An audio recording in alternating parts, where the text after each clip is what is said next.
We're back, people, and today we're breaking up film on Jordyn Brooks, Miami Dolphins linebacker, and I think he's absolutely going to feast in this Anthony Weaver defense. Because, really going back and watching some Weaver Ravens stuff going on, Brooks is going to fill in for that Roquan Smith role, which is a big reason I think they went after Jordyn Brooks instead of Patrick Queen, who has experience in the system. Because Brooks has the skill set to do some things that Roquan Smith can. He has that sideline-to-sideline range to make an impact versus the run. He can do many things in coverage, like with that instincts, awareness, and the athleticism that he shows. He's able to, get out of it, open up his hips, carry people down the field, but then he can also spot drop, read the QB's eyes, make instinctive plays to take away throwing lanes, and then also close downhill really fast. It's very weird how similar of a play style he has to Roquan Smith. Now, Roquan's like an upper echelon, but I still feel like Brooks is a very good player, and he's like last year, if you watch, he was playing off an ACL injury last year. It was his first, he wasn't even supposed to start the season. He was 8 months recovered from it, and he still started the season, so he had a really good recovery. And now it's an extra year off beating that, so it'll be fun to see how he ends up playing on the team. He has that athleticism.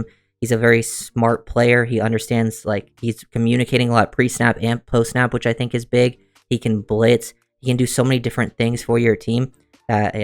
He's going to be a huge impact back there, and I think Roquan was a big reason why the Ravens defense was so successful last year. On that second level, having someone that was able to make that big of an impact, and I don't think the Dolphins have had a guy that's this athletic in coverage, also that has some instincts to play versus the run in a while, and he meshes really well, I think, with David Long's play style too, and he can play with a lot of, they left him a lot of work at times in Seattle to play with a lot of space where he's the only really off-ball linebacker at this level. Everyone else is aligned on the line of scrimmage, and they would just leave him to go to work, and he would make plays versus the run and the pass. And I also want to show some Roquan Smith plays here real quick. And then here's Roquan.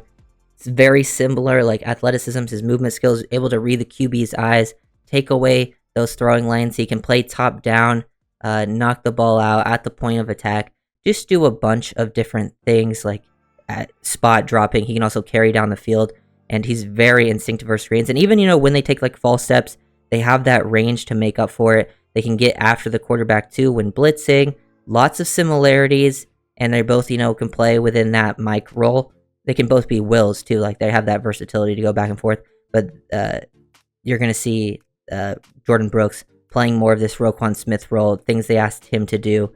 So it'll be exciting to watch Brooks. I think he'll be a very, very key and important part of this defense. And they, obviously still make plays versus the run. They know when to shoot gas, they know when to scrape over the top, just make good plays, fill in, understand your run fits, things like that. And I feel like linebacker play was kind of a big thing that the Dolphins needed to step up, overall. David Long did what he does really well, but there still was, other parts of the linebacker game that I think, especially communication, too. Communication and coverage was huge. There was a couple games the Dolphins linebackers looked at good in coverage communicating, and those games were huge for the Dolphins defense as a whole. And this just makes everyone else's job so much easier when you have, second-level linebackers flying around. It helps your first-level, defensive line. It also helps your secondary guys, when you have that type of thing working all around the field.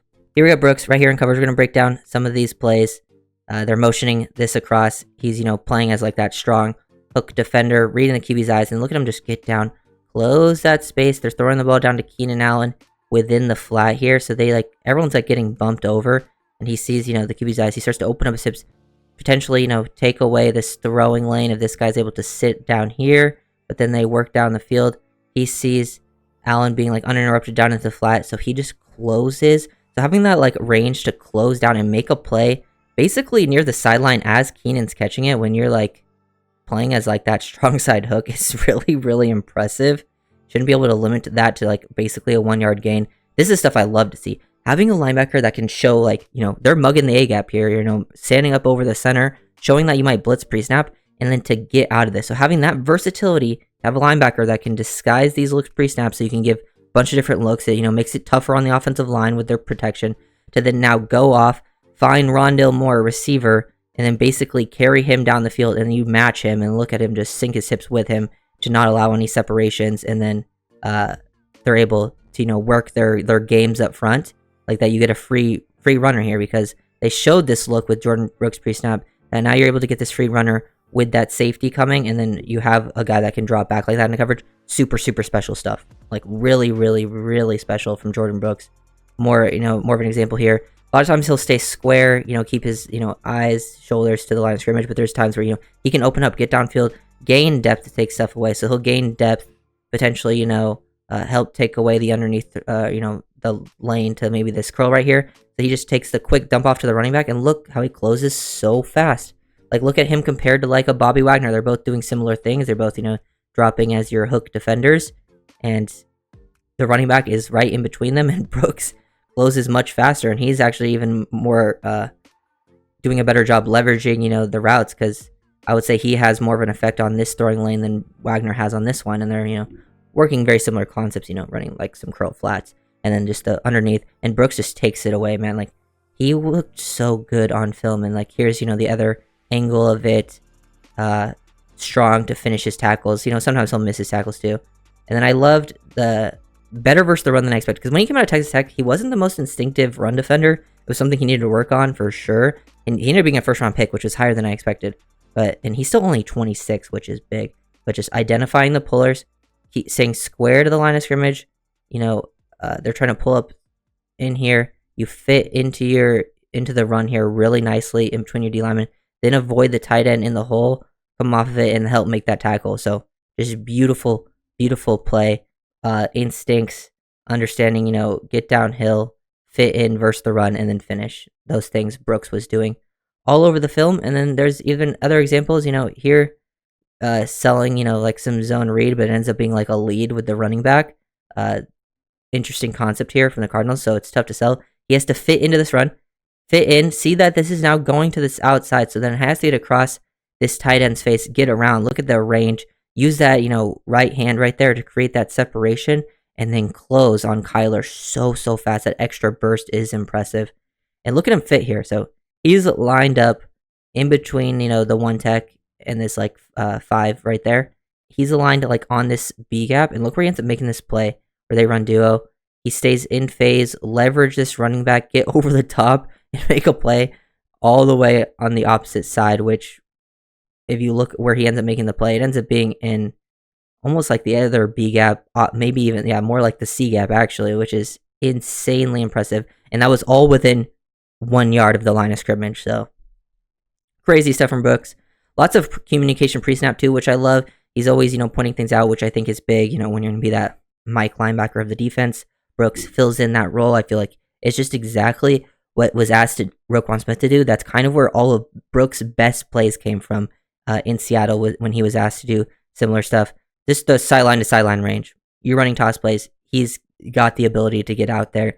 Plus, I even think, like, when you go back and look at some of the 2022 film, he looked even, like, slightly more athletic because he was fully healthy before the ACL injury, and now he has the extra year off the ACL. He can also, like, beat blocks by avoiding them, taking them on. Love the communication here, because in empty, they just do a good job, basically vicing these two guys, communicate with number 3, taking this outside angle, they pass it off. He sees the number 2 receiver work underneath, so they just, boom, communicate, pass it off very, very nicely. He takes it off. He's able to, carry that drag route, the underneath stuff very, very, very well. And this is all, right around the first down marker. That's where they're trying to go with that ball, get him isolated on the linebacker. Brooks just takes it away, and then they get the sack. And then more examples, him just blitzing. He closes so fast. He definitely is a very good blitzer when he gets that opportunity, which I think is another thing that you could see, because Roquan would get his chances to blitz. It wasn't like a whole bunch, but it's something that Brooks is definitely capable of. And then, the range. Like, even when he takes those, maybe the false steps, he's just flowing with the offensive lineman. There's no problem with what he's doing here. But even when, he takes that step to get away and they boot out their quarterback, he has that really, really impressive, like, the range, man. It's so good. Love seeing that. Get after it, work after the quarterback, beat some blocks there, get out on the edge, chase down these guys out in space, working like jet sweeps and stuff. It's just very, very impressive. Here he forces a fumble on Eckler. They leave him with a lot of space because he gets isolated. Like, looks like they're running some cover 6 type stuff here for Seattle. And how many times last year, the Dolphins ran a lot of cover 6 type stuff, which you'll see in, with Weaver too. They'll be a little more versatile with their calls than I think Fangio was. But you getting isolated on a running back with this much space to work with, just throwing him across, he's able to play top down. as soon as Eckler catches it, it would have only been like a few yard gain, and then also force the fumble, knock that ball out. Chargers end up recovering, but nice to see him being able to, match that pretty impressively and finish with a strong tackle. And then the play after that, which ended up being, like a 3rd and short after that, he's able to hold this tackle here by staying in phase. Like, he's the only off-ball linebacker here. Stay in phase with the flow of this play. You have decisions to make, do you instantly scrape over the top and fill into this hole, or do you shoot down into it immediately? He stays patient, just leverage with the running back, and now once he's committing, you commit to meet him in the hole. Really, really like the patience processing of those plays. I think Brooks does a good job. Another example of him here in coverage. This is some Roquan Smith style stuff, where, you're just reading the QB's eyes. Open up your hips. You feel this guy crossing behind you. Take away the throwing lane. You would have knocked it down, but it gets picked by this guy. Gets picked by your safety. So really, really good work. More communication, passing off the underneath stuff, which the Dolphins struggled with last year. I feel really, really strongly about Jordyn Brooks. This is probably my favorite free agent signing on the defensive side for sure. Maybe my free agent signing, like, just overall. Probably my favorite player defensively that we signed and just drafted, period, that I think will have a really nice impact, just how well he fits. And, they got him on a pretty quality deal, being like 3 years, and it was like $7 million a year, I think. So nothing too crazy either. And the Dolphins desperately needed off-ball linebacker help. And now you got a guy that's still fairly young, so you're going to probably have him for all those 3 years, or you should at least. So if you guys are doing, make sure to like, comment, subscribe to see the